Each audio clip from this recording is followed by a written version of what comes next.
Voy a hablar primero de la minería ilegal, de río, aluvial, predominantemente, luego voy a hablar de minería aluvial legal y luego voy a hablar de los proyectos que vienen en Colombia con sus implicaciones ambientales y también con algunas implicaciones socioeconómicas, todas ellas negativas, como vamos a ver, con base en datos oficiales y sobre todo en la información de las empresas mineras.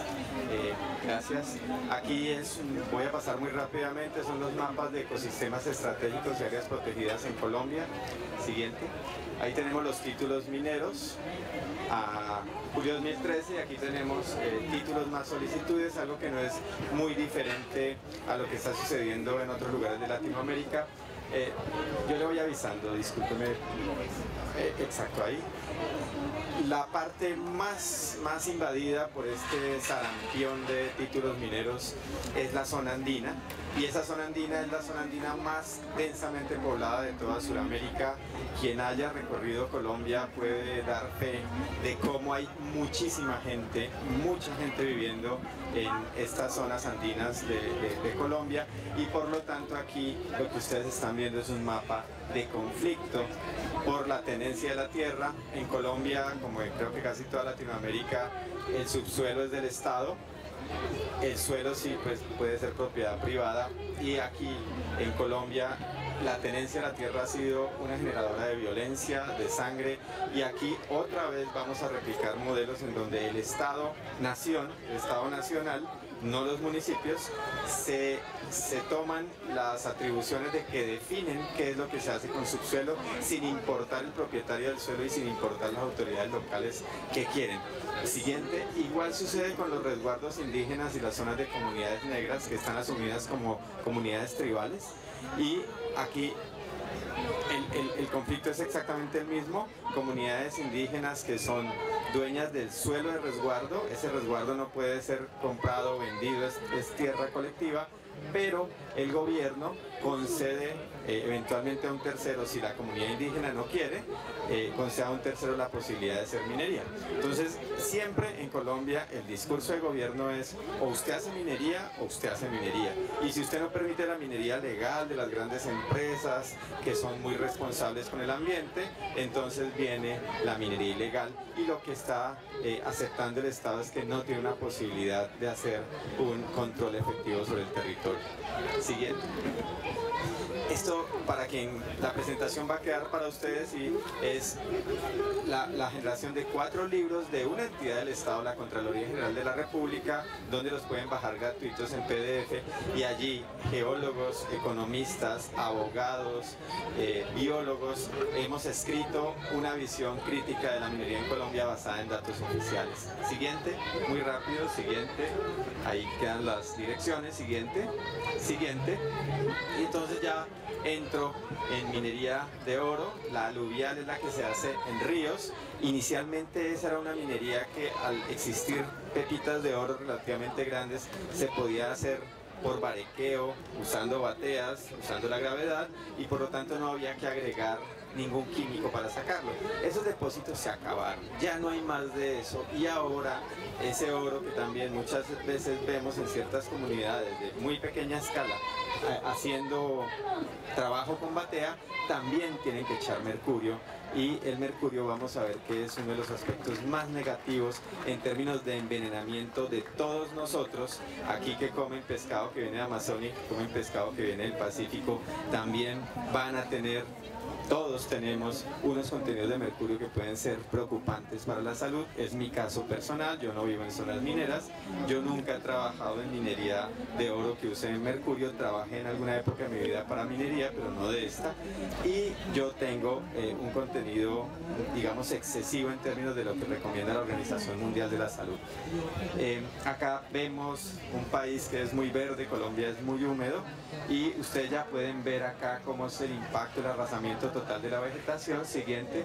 Ese arrasamiento total puede dar lugar a estos paisajes prácticamente lunares, y aquí lo que hay es una además de ese impacto evidente que todos ustedes pueden ver en la imagen, un impacto invisible que tiene que ver justamente con el uso del mercurio, el mercurio llenando el agua, el mercurio dentro del agua subterránea, el mercurio en el suelo, y todo ese mercurio termina llegando a los seres humanos como último receptor en cadenas tróficas. Siguiente. No solamente hay un impacto ambiental, también hay un impacto social. Ustedes pueden ver aquí esta imagen que quizá es común a lo que está sucediendo en muchos lugares de la Amazonia, también peruana, boliviana, ecuatoriana, y es una cantidad de personas obligadas o que quieren trabajar en esta actividad, donde hay unas rentas, digamos que relativamente seguras, pero en Colombia al menos está totalmente permeado este negocio por grupos armados de carácter ilegal, aunque también hay reportes y denuncias de grupos armados legales trabajando en esta minería, riñas, prostitución infantil, también de una manera muy preocupante, enfermedades como el SIDA que tienen mucha mayor incidencia en estas zonas. Siguiente. Aquí murieron 16 personas sepultadas cuando fallan los taludes, estas paredes de los huecos caen sobre ellos, no hay absolutamente ninguna seguridad social, es un negocio absolutamente ilegal y en muchas ocasiones también criminal, en donde los grupos armados ilegales se enfrentan de manera armada al Estado. Entonces, pues este es el costo social de esa minería. Siguiente.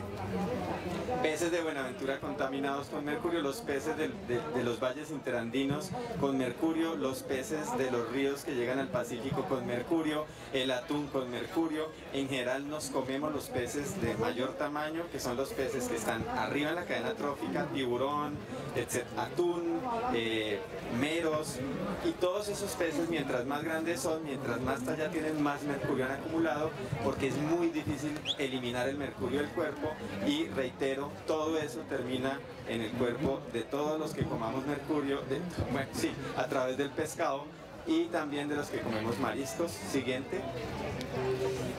Hay algo que están trabajando las autoridades tradicionales indígenas, y es por qué el oro cobra tan duro, por qué el oro solamente se deja atraer de venenos o mercurio o cianuro, y por qué, de acuerdo con lo que están pensando estos mayores, estos sabios indígenas, el oro cobra muy duro, y cobra muy duro en contaminación y cobra muy duro en sangre.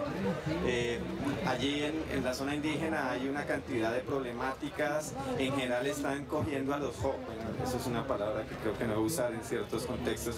En general trabajan jóvenes, los jóvenes indígenas son comprados, cooptados, de alguna manera no es solo prostitución en términos sexuales, sino es una prostitución total de las sociedades. Los indígenas ya no son más indígenas, ya no tienen más los usos, ya no tienen más las tradiciones, y eso hace que haya un riesgo de pérdida. En Colombia tenemos 134 lenguas indígenas, algunos de esos grupos indígenas solo tienen 40, 50 integrantes, así que aquí lo que hay es un riesgo altísimo de pérdida no solo de diversidad ambiental, sino también de diversidad cultural, conocimientos que se están perdiendo con los viejos que van muriendo y que no son reemplazados por los jóvenes que prefieren estas rentas fáciles, este dinero relativamente fácil, que no implica un trabajo duro físico para algunos de los niveles de producción. Siguiente. También hay minería legal aluvial. Siguiente. Tenemos un proyecto grande en Colombia de una empresa colombiana muy ligada con la financiarización, con una empresa financiera que se llama Colpatria, y ustedes pueden ver pues ya aquí la escala. Esas palas, esas dragas circulares pueden meterse hasta 25 metros. Yo creo que es bueno recordar que los ríos no son solo agua, que los ríos también son sólidos que van con el agua, y también son ecosistemas que han necesitado miles o millones de años para evolucionar. Todo esto es destruido de manera absoluta en estas minerías, siguiente, no solo de las de gran escala, y acá pues también se sabe, las comunidades han tenido muchos conflictos con la empresa minera porque están destruyendo los ríos, porque están llenando, tapando los ríos, porque los ríos a veces se secan cuando nunca se secaban, porque los peces también están llenos de mercurio. Esta minería legal en Colombia, que tiene licencia ambiental de la Autoridad Nacional de Licencias Ambientales, también usa mercurio. Supuestamente hacen todo un reciclaje, pero nunca los reciclajes son perfectos, y además tener quién sabe qué cantidad de mercurio en esas dragas gigantes que acabamos de ver. El peligro de accidente, por supuesto, es un peligro absolutamente gigantesco e inaceptable en una zona muy poblada en donde llevan a cabo estas actividades. Siguiente. Aquí lo que tenemos es las denuncias que hizo la comunidad, van las autoridades ambientales, pero y comprueban que efectivamente la comunidad, como casi siempre, está denunciando cosas ciertas y no pasa nada con la empresa, ni siquiera es multada. Siguiente. Acá, solamente para indicar en la columna, eso es lo que consumen decenas de miles de habitantes en relación con los consumos de la minería, que ustedes pueden ver ahí ya gráficamente, esa gigantesca asimetría entre lo que necesita la empresa minera para trabajar versus lo que las comunidades también requieren.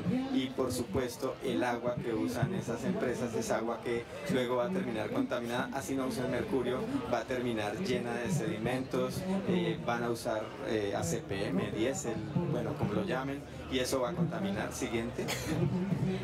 Y acá, de acuerdo con lo que la empresa remite, miren ustedes el contenido de mercurio máximo sugerido por la OMS en las barras verdes en relación con el contenido de mercurio que contienen los peces, y pues ya está claro cómo esos peces tienen exceso de mercurio y cómo ese mercurio va a terminar en las personas. El mercurio tiene unos efectos, Wasogi, tiene unos efectos muy fuertes en el sistema renal, tiene efectos muy fuertes en el sistema neuromotor.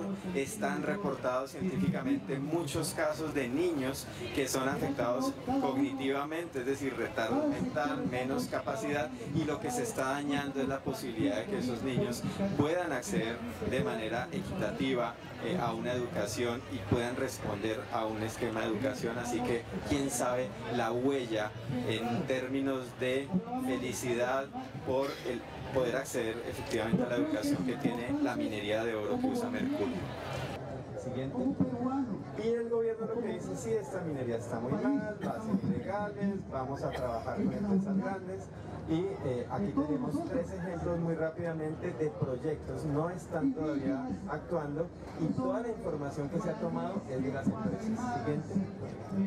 Pero antes de eso es únicamente para decir que cuando el oro está dentro de las montañas, está siempre acompañado de una especie química, de un mineral que se llama pirita, que es sulfuro de hierro, siempre en yacimientos andinos, sin excepción, desde la Patagonia incluso hasta Alaska y volteando por todo el cinturón del Pacífico hasta el sureste asiático, siempre el oro está acompañado de sulfuros, y el sulfuro más abundante es la pirita, y cuando esa pirita se expone al aire de manera inevitable e irreversible, se va a oxidar, como nos estamos oxidando todos los que estamos viviendo entre el oxígeno, entre el aire, se oxida, y en la reacción de oxidación genera acidificación. Por cada molécula de pirita, 1,6 moléculas de ácido sulfúrico. Por cada tonelada de pirita, 1,6 toneladas de ácido sulfúrico que se va a estar liberando en términos de decenas de miles de años al ambiente. Acidificación de agua. Siguiente. Y cuando se tienen aguas ácidas, no es únicamente el carácter ácido el que va a matar una cantidad de especies que viven dentro de las quebradas, dentro de los arroyos, dentro de las cañadas, sino que también cuando uno está en pHs muy ácidos, en pHs muy alcalinos, va a haber también la posibilidad de solubilización, de que los metales pesados y muchos metaloides tóxicos queden disueltos en el agua, y al disolverse en el agua la contaminación se dispersa. Siguiente. Y al final aquí también todos estos metales pesados venenosos para muchas especies animales y también vegetales, animales humanos y no humanos, vamos a ser los receptores de toda esta contaminación que se libera. Una tribu indígena en Colombia lo explica muy bien, y es que no los dejamos entrar a nuestro cerro sagrado porque si ustedes hacen huecos en el cerro sagrado se van a liberar los espíritus malos. Nosotros decimos exactamente lo mismo: si usted hace huecos y saca ese material, se van a liberar espíritus malos que llamamos técnicamente especies químicas tóxicas que van a enfermar. Siguiente. Y ese proceso va a ser para siempre en términos humanos. Los Homo sapiens sapiens que nos autodenominamos llevamos 200.000 años caminando por este planeta. Ninguna especie de Homo sapiens ha durado más de 2 millones de años en el planeta. Así que si el efecto es decenas de miles de años, el efecto es para siempre en escala humana. Para siempre se van a liberar las especies químicas, para siempre se van a oxidar y por lo tanto se van a acidificar las aguas relacionadas con minería. Vale la pena que por sacar oro, que el 50% aproximadamente es para que la gente se adorne, 40% es para que los ricos públicos y privados del mundo tengan un soporte de valor en el subsuelo de los bancos o de sus apartamentos o de sus cajas fuertes, nosotros estemos sometiendo al resto de la población, en particular rural y en particular indígena, a una contaminación para siempre. Siguiente. Dos tipos fundamentales de residuos mineros.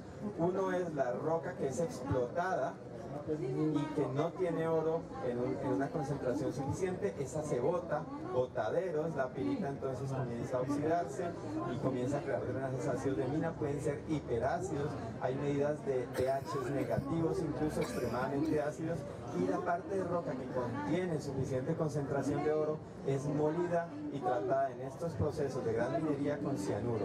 Para echar cianuro hay que subir el pH a cerca de 10, es una solución hiperalcalina, hay que echar muchos químicos para que el pH se suba a 10, de manera que el cianuro no se gasifique. El cianuro gaseoso es un veneno, con eso también usaban los nazis en campos de concentración, y el cianuro líquido también es un veneno. Entonces, otra vez, el oro solo se relaciona con venenos, el oro solo se puede jalar con venenos, y tenemos que se liberaban metales pesados en partes muy ácidas y también en partes muy alcalinas, y esos dos tipos de residuos tenemos.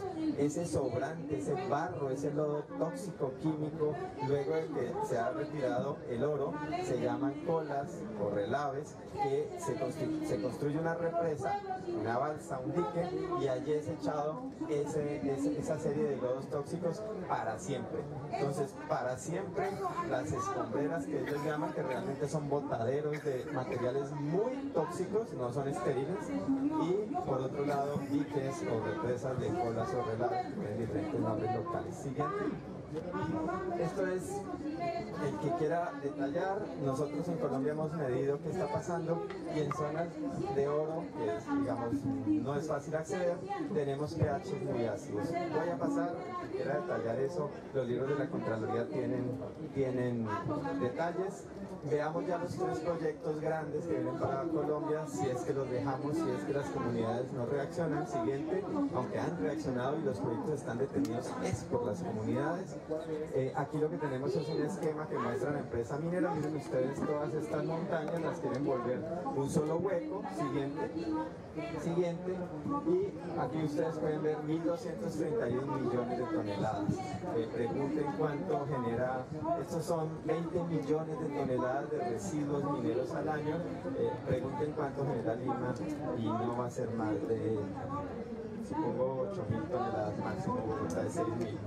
Entonces, nosotros los ciudadanos sí generamos una cantidad de residuos, pero cada proyecto de mega minería genera mucho más. Siguiente, otro proyecto es La Colosa, una empresa muy opaca, una empresa no transparente, es lo contrario, transparente, no da información técnica, pero casualmente estuvimos con un colega de esa empresa aquí en Perú hace unos años. Siguiente, y entonces ahí se tienen los contenidos de pirita la chica mala de 1 al 7%, mientras que el oro 0,86 gramos por tonelada, lo que significa que hay de 15.000 a 80.000 veces más pirita que oro, por supuesto, por eso la pirita no vale nada y el oro vale mucho, pero lo que quiero resaltar es la gran contaminación que se genera, la gran cantidad de ácido sulfúrico que se va a formar por sacar el poquito oro que está en una gran zona mineralizada. Siguiente, y esto también conseguido de manera muy difícil,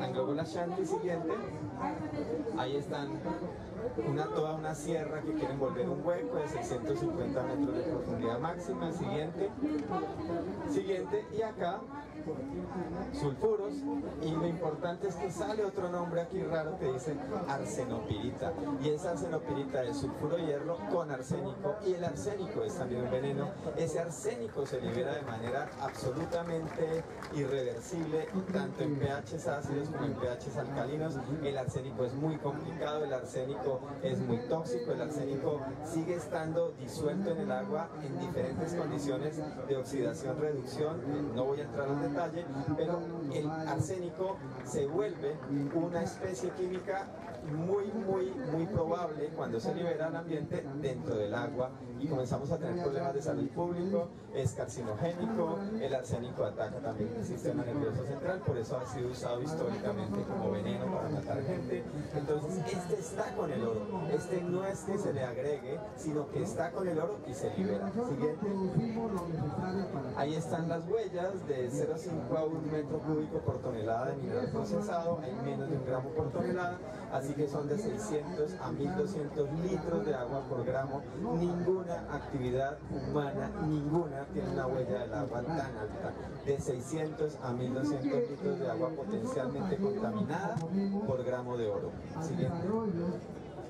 Afectación regional por los botaderos, por los diques de cola, por las zonas de cianuración, ya son proyectos grandes. Esta es una ciudad muy importante en Colombia, una ciudad intermedia de cerca de 600.000 habitantes. Siguiente. Y todos los reportes en el mundo de que esas represas que se hacen para llenar con barros tóxicos fallan. Siguiente. Aquí solamente en Chile, ¿cuántos han fallado cuando hay sismicidad? Esta empresa pretendía o pretende hacerlo en una zona muy cercana a una falla geológica activa. Siguiente. ¿Listo? Perfecto. Siguiente. Este es otro proyecto que ilustra muy bien los conflictos. Lo que ustedes ven en azul es un ecosistema muy particular del norte de Ecuador, Colombia y Venezuela, que se llaman los páramos. Es la parte, digamos, de alta montaña, entre 3.000, 3.200 y 4.500 metros sobre el nivel del mar. Son muy efectivos en regular el agua, son muy importantes en ecosistemas de páramo. Se crean los ríos que le dan agua, ríos, cañadas que le dan agua al 80%, nos dan agua al 80% de los colombianos. Ustedes pueden ver en puntos amarillos las captaciones de agua para una ciudad de cerca de 1 millón de habitantes. Entonces, ¿cómo es posible que se hagan o que se proyecten emprendimientos mineros aguas arriba de 1 millón de habitantes? En un país serio esto no ocurre, pero en nuestros países con gobernantes que no son serios, estas cosas son discusión. Siguiente. Este proyecto fue cancelado, como está planteado a cielo abierto, por presión de la población. Decenas de miles de personas que salieron a marchar en Bucaramanga por su agua, y algo muy interesante que sucedió es que ya saben muchas personas que el agua no viene de, ¿cómo lo llaman aquí? El grifo, la canilla, la llave, le decimos en Colombia, sino que el agua viene de estos ecosistemas y hay que cuidarlos. Siguiente. Miren, esto es del estudio de impacto ambiental de la empresa. Miren la relación de oro y arsénico. Miren cuánto oro y cuánto arsénico. Es una mina de arsénico. Es una mina que va a liberar mucho arsénico al ambiente. Siguiente. Y acá tenemos, ya tomando lo que encontramos en los estudios y en los reportes técnicos de las empresas mineras, una cantidad de huellas, 1.230 millones de toneladas para sacar 311 toneladas de oro, y al final, por cada gramo de oro, de acuerdo con las empresas, por cada gramo, de 3 a 4 toneladas de residuos. Eso es una huella gigantesca. residuos que son contaminantes y que contaminan para siempre porque el volumen son miles de millones de toneladas. Siguiente. Y acá también de esos estudios, miren ustedes por gramo de oro, van a tener los detalles, la presentación en el libro número 1 de la Contraloría General de la República. Miren ustedes cuánto se libera o cuánto se agrega, una cantidad de material. Listo. Ya, sigamos. Ya únicamente decir que en cada mina abandonada en Estados Unidos, el contribuyente norteamericano está poniendo $1,5 millones por año, solo en descontaminar aguas. Y piensen ustedes entonces en las cuentas, cuánto es eso, cuánto es el pasivo ambiental que se va a generar para siempre, porque esas cuentas nunca nos las dan los gobiernos. Muchas gracias.